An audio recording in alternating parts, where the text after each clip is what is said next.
حمد اور نعت کے بعد لائق عزت و احترام معزز و مکرم سامعین کرام، السلام علیکم ورحمۃ اللہ وبرکاتہ۔ عزیزان گرامی، قرآن مجید برہان رشید کی آیت بینات تلاوت کرنے کا شرف حاصل کیا۔ بارگاہ رب العزت میں دعا ہے مولا کریم حق اور سچ بیان کرنے، اس پر عمل کرنے اور دوسرے مسلمان بھائیوں تک پہنچانے کی توفیق عطا فرمائے۔ خالق کائنات نے قرآن مجید برہان رشید میں ارشاد فرمایا، سورہ توبہ آیت نمبر 122 میں، فلولا نفر من كل فرقة منهم طائفة ليتفقهوا في الدين ولينذروا قومهم إذا رجعوا إليهم لعلهم يحذرون، کہ کیوں نہ ہو کہ ان میں سے ہر گروہ میں سے ایک جماعت نکلے جو دین کی سمجھ حاصل کرے اور واپس آ کر اپنی قوم کو ڈر سنائے، اس امید سے کہ وہ بچ جائیں۔ گزشتہ جمعے میں اسی آیت کریمہ کے تحت علم کی فضیلت پر چند احادیث آپ کے سامنے پیش کی تھی، اور انشاءاللہ العزیز آج کے جمعے میں بھی اسی موضوع پر مزید گفتگو کریں گے۔ سرور عالم صلی اللہ علیہ وسلم نے علم کے بارے میں ارشاد فرمایا کہ علم حاصل کرنا ہر مسلمان اور مرد عورت پر فرض ہے۔ محدثین نے اس کی تشریح بیان کرتے ہوئے فرمایا کہ ہر مسلمان چاہے وہ مرد ہو یا عورت، اس پر اتنا علم حاصل کرنا فرض ہے کہ وہ اپنی زندگی دین کے مطابق گزار سکیں اور انہیں دین اسلام کے مسائل کا علم ہو۔ اگر وہ نماز پڑھے تو بھی علم کے مطابق پڑھیں، اگر وہ رمضان کے روزے رکھے تو انہیں ان کا علم ہونا چاہیے، اگر وہ زکوٰۃ ادا کرتے ہیں تو اس کا علم ہونا چاہیے، اگر وہ قربانی کرتے ہیں تو اس کا علم بھی ہونا چاہیے۔ الغرض فرائض دین کا علم حاصل کرنا ہر مسلمان کی ذمہ داری ہے۔ اب ایسا نہیں کہ علم جو ہے وہ صرف صاحب علم لوگ حاصل کریں اور باقی لوگ اس سے مستثنی ہو جاتے ہیں۔ فرمائی یہاں پر لفظ مسلمان کا ذکر ہے کہ ہر مسلمان چاہے مرد ہو یا عورت، اس کے لیے دین کا علم سیکھنا اس کے لیے کیا ہے؟ ضروری ہے۔ اور اسی ضمن میں ایک دو فضائل آپ کے سامنے میں نے بیان کیے تھے۔ حضرت سیدنا عمر فاروق رضی اللہ عنہ بیان فرماتے ہیں، ان الرجل لیخرج منہ منزلتین، کہ ایک آدمی اپنے گھر سے نکلتا ہے حصول علم کے لیے۔ ایک تو انسان گھر سے کاروبار کے لیے نکلتا ہے، یا تو انسان گھر سے کسی دنیاوی ضرورت کے لیے نکلتا ہے، یا ایک انسان اپنے دنیاوی مسائل کو کم کرنے کے لیے گھر سے نکلتا ہے۔ اب وہ بھی گھر سے نکلنا ہے، لیکن فرمایا ایسا انسان جب وہ گھر کی دہلیز سے باہر قدم رکھے تو اس کی نیت کیا ہو کہ میں جا کر دین کا علم حاصل کروں۔ اب ایسا نہیں کہ وہ جا کے کسی مدرسہ میں داخلہ لے گا، مسلسل وہاں پہ پڑھے گا تب وہ اس زمرے میں آئے گا۔ اگر ایک انسان کسی دینی محفل میں جاتا ہے، خطبہ جمعہ سننے کے لیے آتا ہے، نیت یہ ہو کہ میں جاؤں گا، میں دین کا کچھ مسئلہ سیکھ جاؤں گا، فرمایا اس کی شان کیا ہوتی ہے؟ وَعَلَيْهِ مِنَ الذُّنُوبِ مِثْلُ جَبْلِ التَّہامہ، فرمایا حالت یہ ہوتی ہے کہ اس انسان پر جبل تہامہ جتنے گناہ ہوتے ہیں۔ جبل تہامہ ایک پہاڑ کا نام ہے جو بہت بڑا پہاڑ ہے۔ فرمایا اس حالت میں نکلتا ہے کہ اس کے سر کے اوپر جبل تہامہ جتنے گناہ ہوتے ہیں۔ فرمایا جب یہ جا کے علم سیکھتا ہے، علم سیکھنے کے بعد علم کے مجلس میں جاتا ہے، فَإِذَا سَمِعَ الْعِلْمُ، جب یہ علم کی بات کو سن لیتا ہے، اب یہ گھر سے نکلا گناہوں کا بوجھ لے کر، علم کی مجلس میں آیا، اس نے علم کی بات کو سنا، وَاسْتَرْجَعَ عَلَىٰ ذُنُوبِهِ، اور اس کا دل بیدار ہوا، اس نے گناہوں سے توبہ کی۔ حالت یہ تھی کہ یہ بندہ گناہ اتنے کرتا تھا کہ جبل تہامہ جتنا بوجھ اس کے اوپر بن چکا تھا۔ اب یہ علم کی مجلس میں آتا ہے، علم کی بات سنتا ہے، اس کا دل پگھل جاتا ہے اور یہ کیا کرتا ہے؟ توبہ کرتا ہے۔ انصرف الی منزلۃ ولیس علیہ ذنب، اب جب یہ گھر کو لوٹتا ہے اس پر ایک گناہ بھی نہیں ہوتا۔ اب دیکھیں علم کے مجلس سے کتنی بڑی فضیلت ہے۔ فرمایا کہ ایک بندہ آیا گھر سے علم سیکھنے کی نیت سے، اور جبل تہامہ جتنے گناہ اس کے اوپر تھے، علم کی مجلس میں بیٹھا، علم کی بات کو سنا، اور سننے کے بعد اللہ کی بارگاہ میں توبہ کی گناہوں سے، فرمائے جب یہ گھر کی دہلیز میں واپس قدم رکھتا ہے اس کے اوپر کوئی گناہ باقی نہیں رہتا۔ اللہ کریم اس علم کے صدقے سے اس کے سارے گناہوں کو معاف فرما دیتا ہے۔ اب نبی علیہ الصلوۃ والسلام نے علم کی فضیلت کے بارے میں ارشاد فرمایا، مجتمع قوم فی بیت من بیوت اللہ یتلون کتاب اللہ ویتدارسونہ بینہم الی انزلت علیہم السکینہ وغشیہم الرحمہ وحفظہم الملائکۃ وذکر اللہ فیہ عندہ۔ فرمایا میری امت کے کچھ لوگ ایک جگہ پر جمع ہوتے ہیں، کس لیے؟ تاکہ وہاں پر دین کا علم حاصل کریں، قرآن کو پڑھیں، قرآن کو سمجھیں، قرآن کو سنیں۔ فرمایا جب یہ سنتے ہیں تو اللہ کریم ان پر سکون کو نازل کرتا ہے، ان کا دل پرسکون ہوتا ہے، دل کے اندر جو پریشانیاں ہوتی ہے، جو ٹینشن ہوتا ہے وہ ختم ہو جاتا ہے، کیونکہ رب نے فرمایا کہ الا بذکر اللہ تطمئن القلوب، اسی علم سے، اسی ذکر سے تمہارے دلوں کو سکون ملتا ہے۔ اب ایک بندہ آیا، علم کی مجلس میں بیٹھا، فرمایا ایک انعام تو یہ ہے کہ اس کے دل پہ سکون اترتا ہے، دوسرا فرمایا کہ اللہ کی رحمت اس بندے کو ڈھانپ لیتی ہے، اس کے چاروں جانب اللہ کی رحمت ہوتی ہے، اور فرشتے اس کی حفاظت کرتے ہیں، اور فرمایا یہ اللہ کے ہاں اس حالت میں آتا ہے کہ یہ بخشا ہوا ہوتا ہے۔ ایک علم کی مجلس میں بیٹھنے کا اتنا بڑا ثواب ہے۔ حضور نے فرمایا کہ ایک لمحہ علم کی مجلس میں بیٹھنا 1000 سال کی عبادت سے بہتر ہے۔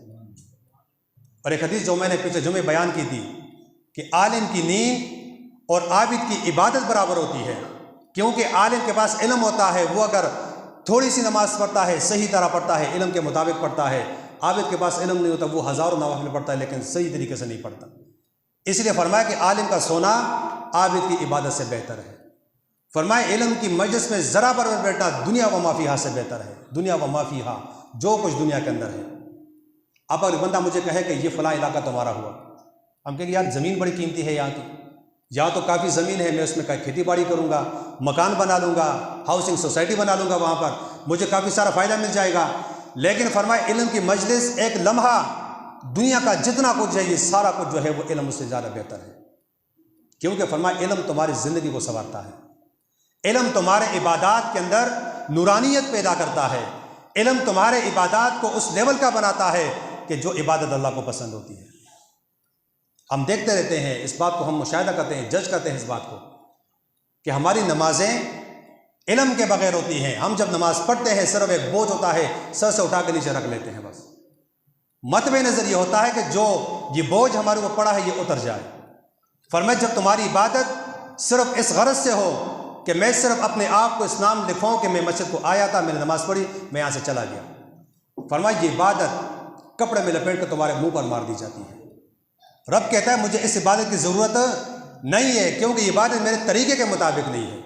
تو جب تمہاری عبادات، تمہاری زندگی، تمہارے دینی معاملات رب کی مرضی کے مطابق نہیں ہوگا، اس سے تمہیں فائدہ بھی نہیں ملتا۔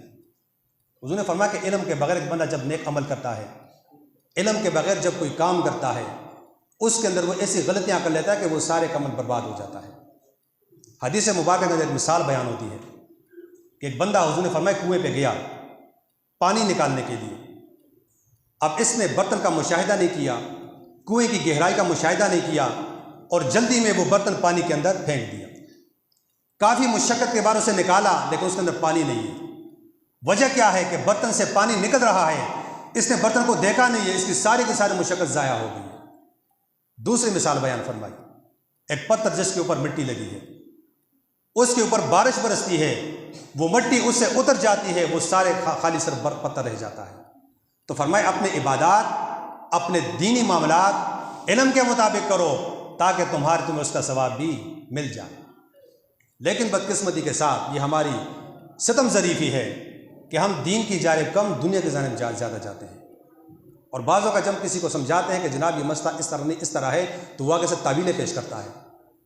مطلب یہ ہوتا ہے کہ ہماری بات غلط ہوتی ہے، اس کی بات درست ہوتی ہے، یعنی کسی نہ کسی طرح جائز بنانے کے لیے اپنے آپ کو اس بات سے نکالنے کے لیے تعویلیں پیش کی جاتی ہے کہ ایسا نہیں ایسے ہو جاتا ہے، ایسا نہیں ایسے ہو جاتا ہے۔ میں نے ایک بندے سے کہا کہ یہ تم نے جو کپڑے پہنے ہیں، تم اس میں کام کاج کرتے ہو، مزدوری کرتے ہو، کوئی مستری کا کام کرتے ہو، جو بھی کام کرتے ہو، اس میں نماز نہیں ہوتی۔ فقہی مسئلہ ہے کہ جس چیز کو تم محفل میں بیٹھنے کے لیے استعمال نہیں کر سکتے، نماز کے لیے کیسے استعمال کر سکتے ہو اسے تم؟ اگر جس کپڑوں میں کام کاج کرتا ہوں کیا اس میں کسی محفل میں جا سکتا ہوں, بازار کو جا سکتا ہوں, کسی فنکشن کے اندر جا سکتا ہوں؟ نہیں جا, کیونکہ میرا اسٹیٹس خراب ہو جائے گا. تو اللہ کی بارگاہ اتنی عظیم بارگاہ کہ اس نماز کو مومن کی معراج کہا گیا ہے کہ الصلاۃ معراج المومنین, یہ تمہاری معراج ہے کہ تم اس میں اللہ سے کلام کرو. معراج کیوں کہا گیا ہے؟ ہم پڑھتے التحیات للہ والصلوات والطیبات السلام علیک ایھا النبی ورحمۃ اللہ وبرکاتہ. یہ وہی گفتگو ہے جو رب اور حبیب کے درمیان ہو چکی تھی معراج میں. جب حضور معراج ہو گئے رب نے فرمایا, حضور نے فرمایا التحیات للہ والصلوات والطیبات, کہ اے اللہ میری قولی عبادتیں, میری فعلی عبادتیں, میری مالی عبادتیں صرف تمہارے لیے ہیں. رب نے فرمایا السلام علیک ایھا النبی, اے نبی تم پر سلام ہو. حضور نے فرمایا کہ السلام علینا وعلی عباد اللہ الصالحین, رب سلام مجھ پر بھی ہو, میرے نیک آپ کے نیک بندوں پر بھی سلام ہو. تو یہ وہی گفتگو ہے جو رب نے حضور کے ساتھ کی تھی معراج میں.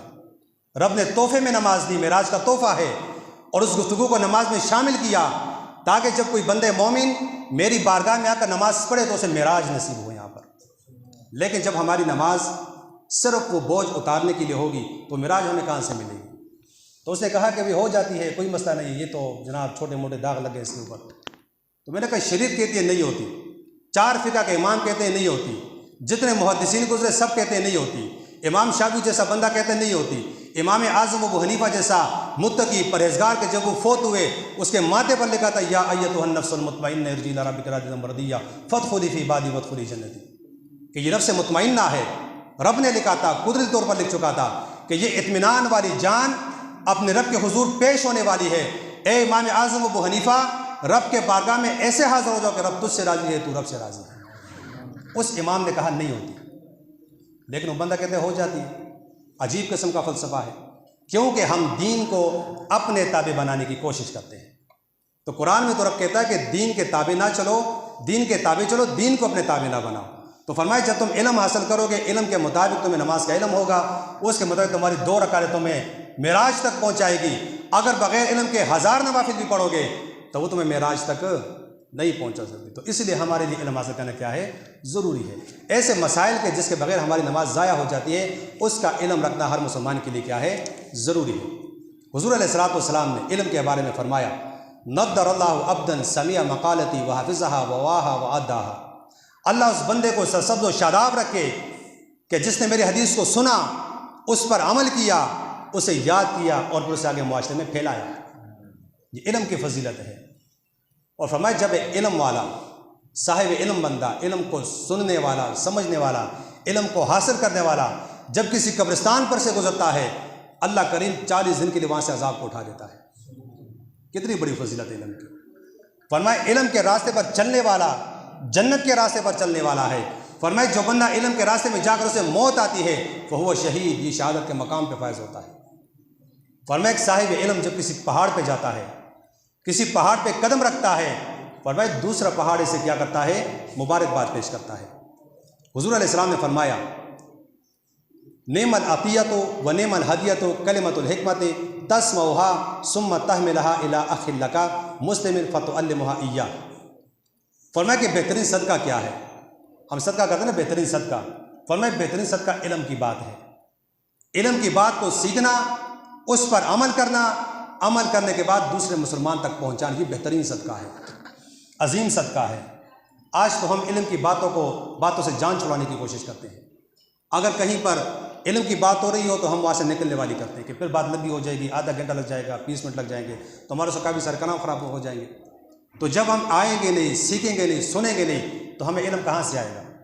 الہامی بات تو نہیں ہے کہ اگر ہمارے دل کے اوپر علم نازل ہو جائے. فرمائے علم کے لیے نکلنا پہلی ذمہ داری, علم کی مجلس میں بات تک بیٹھنا دوسری ذمہ داری, علم کی بات کو توجہ سے سننا تیسری ذمہ داری, اور علم کی بات کو سن کے عمل کرنا چوتھی ذمہ داری, عمل کے بعد آگے پھیلانا 5ویں ذمہ داری ہے. یہ ہر مسلمان کی ذمہ داری ہے. فرمائے ہر مسلمان چاہے مرد ہو چاہے عورت, اس پر علم حاصل کرنا فرض ہے. یہاں پر تخصیص نہیں ہے, یہاں پر کسی طبقے کو جدا نہیں کیا گیا, یہاں پر کسی محسوس طبقے کا نام نہیں لیا گیا. بحیثیت مسلمان جس نے اسلام کا کلمہ پڑھا ہے, جس نے حضور علیہ الصلوۃ والسلام کو آخری نبی خاتم النبیین مانا ہے, جس نے قرآن کو اپنا امام مانا ہے, جس نے رب ذوالجلال کو اپنا رب مانا ہے, فرمائے وہ مسلمان ہے. اور ہر اس مسلمان پر علم کی 5 ذمہ داریاں لازم آتی ہیں. عزیزان گرامی، بیان کرنے کا مقصد اور مدعا یہ ہے کہ ہم روز بروز دین سے دور اور دنیا کے قریب ہوتے جاتے ہیں۔ ہمارے دینی حالت آپ دیکھیں، دنیوی حالت دیکھیں، دنیوی حالت کو سنوارنے کی کوشش کرتے ہیں، دین کی حالت روز بروز بگڑتی جاتی ہے۔ تو فرمایا تمہارا آخری واسطہ اسی دین سے پڑے گا۔ جب تمہاری روح نکل جائے گی، تمہاری روح اس جسم سے پرواز کر جائے گی، اس وقت یہ ساری کی دنیا تم سے پیچھے رہ جائے گی، تمہارا عمل تمہارے ساتھ جائے گا۔ حضور نے فرمایا کہ جب بندہ مرتا ہے 3 چیزیں ساتھ جاتی ہیں قبر تک، ایک اس کی اولاد، ایک اس کی مال و دولت، اور ایک اس کا عمل۔ دفن کرنے کے بعد 2 چیزیں واپس آ جاتی ہیں، مال بھی واپس آ جاتا ہے، اولاد بھی واپس آ جاتی ہے۔ فرمایا اب اس کا تعلق دین کے ساتھ ہوتا ہے، اب اس کا تعلق اس کے اعمال کے ساتھ ہوتا ہے۔ اگر اس نے تعلق دین کے ساتھ بنایا تو وہ دین اسے اس مقام سے پار کرتا ہے، اگر اس نے دین کو چھوڑ کے دنیا کو اختیار کیا تو وہ مقام اس کا برباد ہو جاتا ہے۔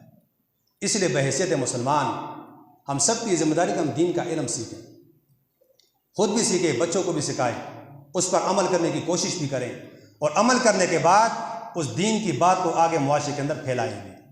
یہ صرف مذہبی لوگوں کی ذمہ داری نہیں ہے، صرف علماء کی ذمہ داری نہیں ہے کہ وہ معاشرے کے اندر سے خرابیاں ختم کریں گے، یہ ہر بندے کی ذمہ داری بنتی ہے۔